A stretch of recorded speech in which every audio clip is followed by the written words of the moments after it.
इमरात में अलविदा व निहाया तारीख इब्न कसीर। इसकी जिल्द नंबर 8 का सफ़ा नंबर 1069 है।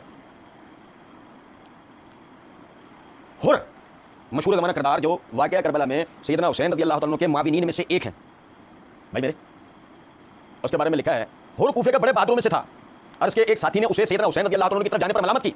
तो उसने उसे कहा, अल्लाह की कसम मैं अपने नफ्स को जन्नत और जहन्नम के दरमियान इख्तियार दे रहा हूँ और अल्लाह की कसम मैं जन्नत के सिवा किसी चीज़ को इख्तियार नहीं करूँगा, मुझे टुकड़े टुकड़े कर दिया जाए और जला दिया जाए। जब अपने घोड़े को चलाकर सैयदना हुसैन रज़ी अल्लाह तआला अन्हु के साथ जा मिला और आपसे माजरत की जैसा कि पहले बयान हो चुका है। फिर उसने कहा, ए अहले कूफा, मिर्जा जी के बाप दादा, ए अहले कूफा, तुम्हारी मां तुम्हें खो दे, क्या तुम हजरत हुसैन रज़ी अल्लाह तआला को अपने पास बुलाते हो और जब वो तुम्हारे पास आ जाते हैं तो तुम उन्हें प्यार और मददगार छोड़ देते हो? तुमने ख्याल किया कि तुम उनकी हिफाजत में अपनी जान लगाओगे, फिर तुमने उन्हें शहीद करने के लिए उन पर हमला कर दिया और तुमने उन्हें अल्लाह ताला के वसी इलाकों में जाने से रोक दिया जिनमें कुत्ते और खंजीर को भी नहीं रोका जाता और तुम उनके और दरिया फुरात के दरमियान पानी के दरमियान हाइल हो गए जिससे कुत्ते और खंजीर तक को पानी पीने नहीं देते हो, हालांकि प्यास ने उन्हें जमीन पर गिरा दिया है। तुम मोहम्मद सल्लल्लाहु अलैहि वसल्लम के अहले बैत के बारे में बदतरीन खल्फ हो। अगर तुम आज और इस घड़ी की पोजीशन से तौबा रुजू न करो तो अल्लाह ताला बड़ी प्यास के दिन तुम्हें कभी सैराब न करेगा। बस उनके प्यादों ने तीरों के साथ हुर पर हमला कर दिया और वो आकर सैयदना हुसैन रज़ी अल्लाह के साथ खड़ा हो गया।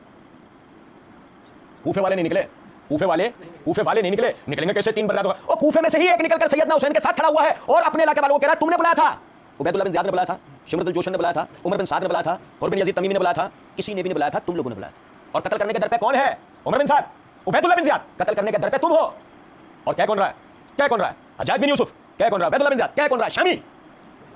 और क्या कौन रहा है? उम्वी। क्या वो रहा है जो असहाब हुसैन में से? क्या वो रहा है जो अहले कूफा में से है?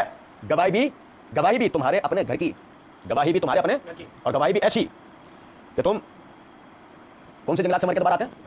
तुम नेपाल जाकर मर के शाम तक का इंतजार भी करोगे तो तुम उठाने आएगा। गवाही भी वो है। कुछ बात आप मेरी समझ रहे हैं नहीं? अच्छा देखिएगा, सुनिए जरा बात।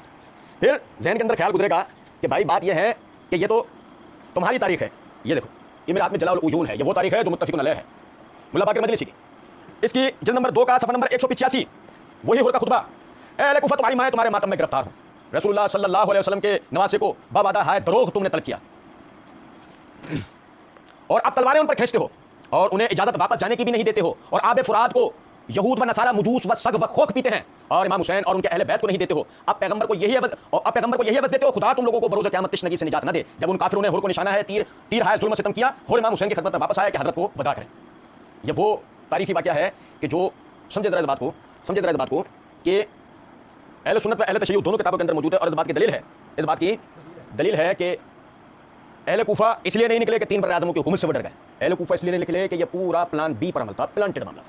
वो सैयदना हुसैन रज़ी अल्लाह तआला को शहीद करना चाहते थे और उसके लिए उन्होंने पूरा ग्राउंड बनाया। तफसील का मौका नहीं है। जहां मिर्जा जी ये शौक पूरा करना चाहेंगे वहीं हम मिर्जा जी का ये शौक अल्लाह की दी हुई तौफीक से पूरा करेंगे। अल्लाह रब्बुल इज़्ज़त समझने और अमल करने की तौफीक दे। वमा अलैना इल्लल बलाग।